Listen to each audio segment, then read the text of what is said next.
Oh, am I ever excited to make this video? Welcome to Saturday Night Talk. Get it? Because I always name the video Talk after. Anyways. Oh, this was a special night for me. I don't even know where to start. I'm just so overwhelmed with the nostalgia from the music to, for me, what the highlight of the night was, which was Jesse the Body Ventura, seeing Greg the Hammer Valentine, Coco Beware, and anybody else that I may have missed, and the unfortunate that $1 Million Man Ted DiBiase was unable to attend. I'm going to have, as always, again, links down below in the description box to credit WWE. I still have a cold. I feel like crap just in case I look weird. Not that I don't ever look weird, but I'm just sharing with you the video recap from YouTube, from WWE. And yeah, okay. So let's just get into it. Let me pull up my notes. So this was Saturday night's main event 36. Okay. As you probably all already know, this took place in Nassau Coliseum, the same place where it took place back in 85, May of 85. I'm closing my eyes because I'm trying to wirelessly tap into the wiki on Google. So it's a throwback to that. It's been around for a very long time. It predominantly ran in the mid-'80s to early 90s. Then there was a few bouts of time periods where there was no Saturday night main event. It was also mainly on NBC. A couple times on Fox for a little bit. And the show opened up with Joe Tessitore and Jesse the Body Ventura with the monologue. And I just loved it because, like I said, if you're somebody like me, literally, that's been watching wrestling for 40 plus years, that's a long time. Most of you watching this, like the 3 or 4 people that are going to see this, chances are you're half that age, right? And that's not an insult. I'm just saying, for you, there would be no emotional attachment to somebody like Jesse the Body Ventura. So that's why, for me, it was such a big deal, right? Unless, again, you're young, you've gone back into the vault and you've watched extensively everything, then you could build that attachment, right? Pat McAfee ended up being the special guest commentator for the whole show with Michael Cole, and there was no Jesse the Body Ventura until the main event with Cody Rhodes and Kevin Owens. And for me, that is my biggest gripe with Saturday night's main event. It's not like he's sitting he's 73 years old, Jesse Ventura, but he's sharp as a tack. Now, I started writing down how long each match was here because I have to admit, let me just get into this shit. Drew versus Sammy. I mean, all the matches to me were pretty good, okay? I enjoyed myself. I was entertained. I'm not going to start grading matches. Why give this a 3? Why give a shit what numerical value I give a match? You saw the match or you didn't. The match is the match. I thought it was really cool how Drew McIntyre jumps out of the ring. Sammy follows suit.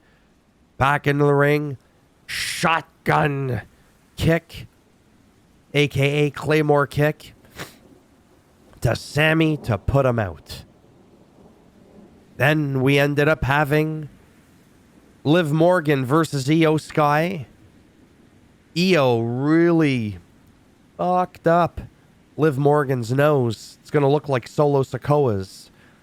And it was bleeding, and then Liv retained, which I think is fair, even though I'm done with her being champ. I can't wait for Rhea Ripley, honestly. I'm going to say, I'm not saying it's going to happen. I'm sharing with you, if Rhea Ripley ever goes on an absolute historic breaking title reign like Roman Reigns, I'm completely on board for that. But yeah, this was a nice match. Like I said, the average pace of the matches, by the way, which is why I started writing them, because at first I was like, oh, this feels rushed. Why do they have 5 matches crammed into a 2-hour event when we're used to getting these condensed into a 3-hour event? It's not a pay-per-view. It's not a premium live event, whatever you want to call it. This is the format of how it ran for the 36 prior Saturday night main events that I've watched all live.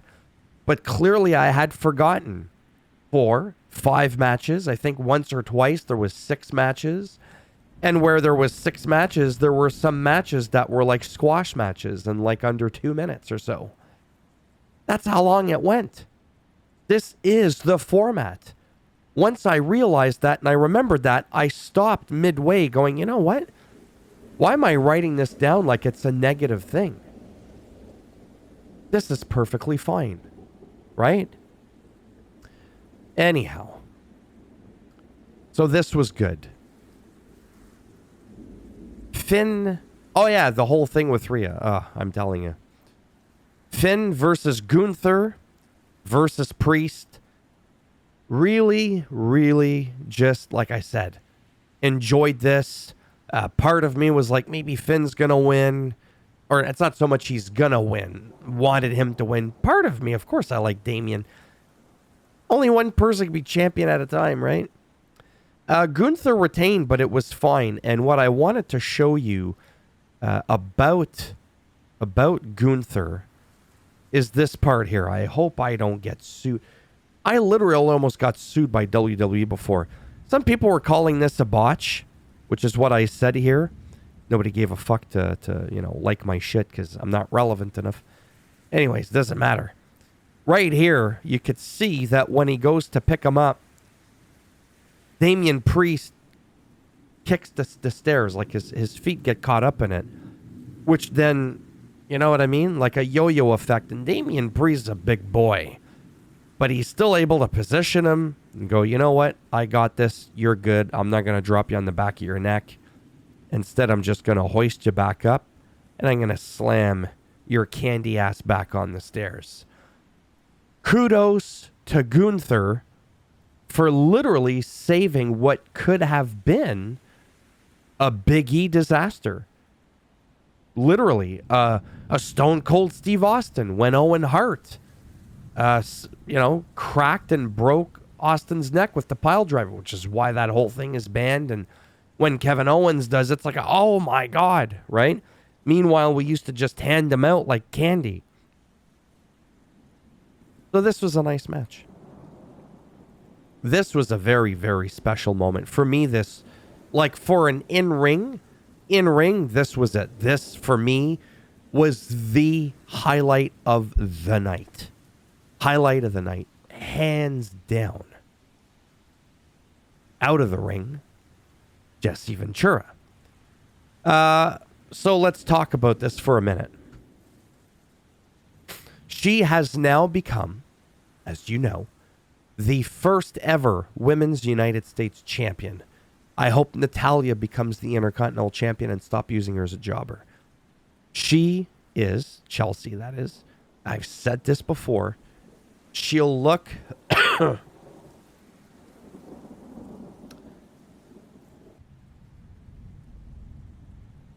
how many times have I paused my recordings to catch my breath? Anyhow, she's very capable. She could do more than you think. Remember, when you're playing a persona, okay, you're not going to always do all the flashy stuff. She wore, the one leg fully covered, which is reminiscent to her husband. They're married, I think. Matt Cardona, a.k.a. Zack Ryder, when he won the U.S. title. Not the U.S. title. Yes, the U.S. title. Anyways, so that was paying homage to her husband from about 13 years. There was fireworks and all that.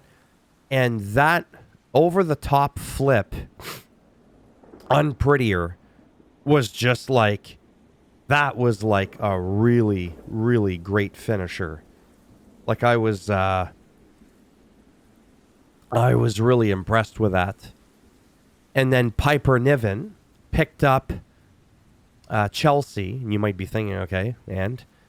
But it reminded me of the whole Macho Man picking up Elizabeth. And, right? Like, I totally got that vibe. Maybe I'm looking too much into it. I'm being too nostalgic with the whole Saturday Night's Main Event and the retro vibe and the metal railing and all that kind of shit. But yeah. Now, let's talk about this. This was really cool. Cody Rhodes came out with the Winged Eagle belt for one night.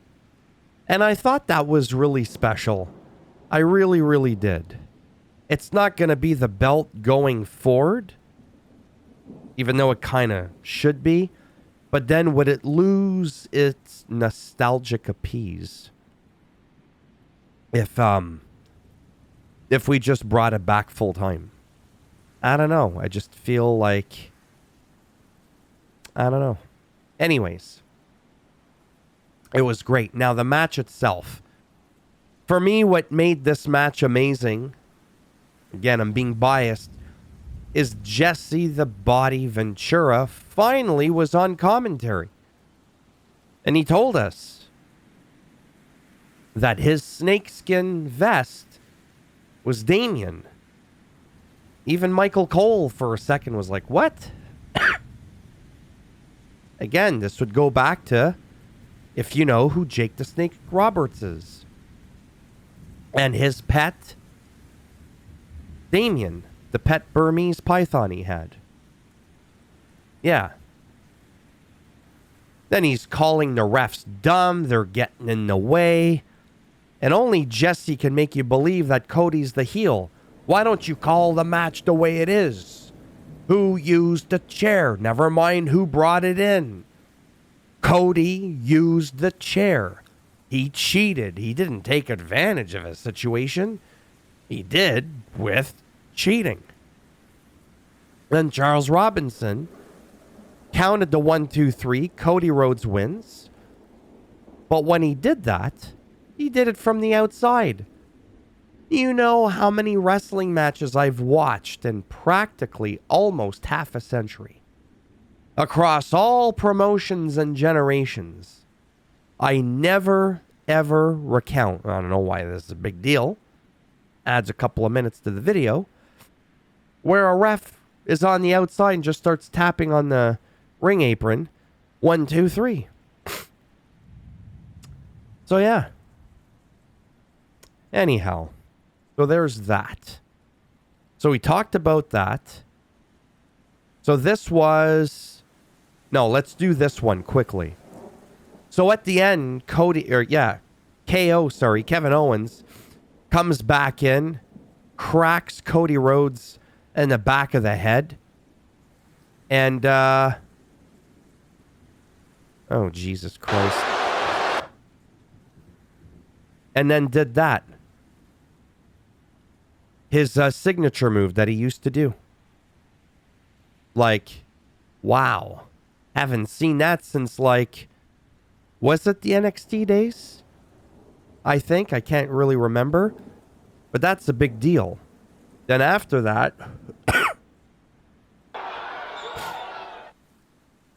Kevin Owens stole the winged belt. Triple H is pissed off. Pushes Kevin Owens because he could do that. Even though he's got a heart condition, he doesn't give a shit. You could see Hunter there. They're going to end up in a match. I don't care what you say. But it's just so wild to see. But he looks good with the belt. He really does. Really, really does. He deserves something eventually. A lot of people deserve something, but in the end, like I said, there could only be one champion. I mean, of each belt, right? Can't just start giving everybody the title. So, oh man, what a great time to be a wrestling fan. Because of all these like social media things too, like this wasn't a part of the match. Well, that was this part. You don't know that this happened. It's an exclusive for like YouTube or on WWE Net or the network, their website there. That's why I also show the links and stuff like that because, or even on Twitter, X, whatever you want to call it, because you could see more sometimes. And I just think, that's kind of cool. Now people are asking, well, if Cody Rhodes is out, where does that leave the future of, whatever? I mean, I could speculate. I'm sure a lot of people, when I say what I'm about to say, are going to be like, well, that's obvious. Right. Kevin Owens now, if Cody Rhodes is out of the picture for a while, maybe this gives time for Kevin Owens to focus on Sami Zayn. Remember, he said recently he still has to deal with him because look at what he's done to Randy. And Randy was his best friend. He loved him. But he crossed him by siding with Roman. Even if it was just for like one night. Kevin Owens got on Cody for siding with Roman for one night. This is what started all this. And then you have Randy that just took Cody's side. He didn't join Roman. Look what he did to him. Well, look at what Sami did. Now he's a part of the bloodline. It's even worse. And look at the history between Kevin Owens and Sami. I feel like that gives time now to have that flourish and come to fruition. Then maybe at some point, what you'll end up having happen, maybe at a PLE, which, by the way, January the 25th, is it in San Antonio, Texas? Saturday night's main event is coming back again already. And it's going to be the 38th Saturday night main event. Maybe after all that, you'll have Cody come in with Randy. And then they're going to attack KO. They're going to go hog wild on him. Maybe now at this point, Sami's going to be torn, choosing between the bloodline, Kevin Owens, having to deal with Randy and Cody. I don't know. I'm just saying. It gives time for that potentially to happen. Anyhow, I'm having a hard time talking. I had fun. Like I said, once I remembered this is typical, how long the matches were, how many matches there were. They could have done with less fucking commercials, but whatever. So if we had less commercials, Jesse Ventura on commentary from the first match from the get-go, I would have rated this pretty high. Would have rated it much higher. Thumbs up as always if you liked the video. It does greatly help support the channel with the algorithm, so they say, and trying to make me more relevant in the search results when people are looking shit up online. It's a lot more than just a happy feel-good moment from seeing 3 likes on a video. If you didn't like it, that's it. You're not going to get the Solo Sikoan spike in the derriere. Oh, no. This time, you're getting the Gunther power bomb on the keister with the broken thumb up there on the stairs. Let's not get into too many details. And if you want to subscribe to the channel, I mean, naturally, that would be great. But if not, trust me, I get it. Thanks for stopping by anyways. Take care. And if I'm lucky, maybe I will see some of you in the next one. Bye for now.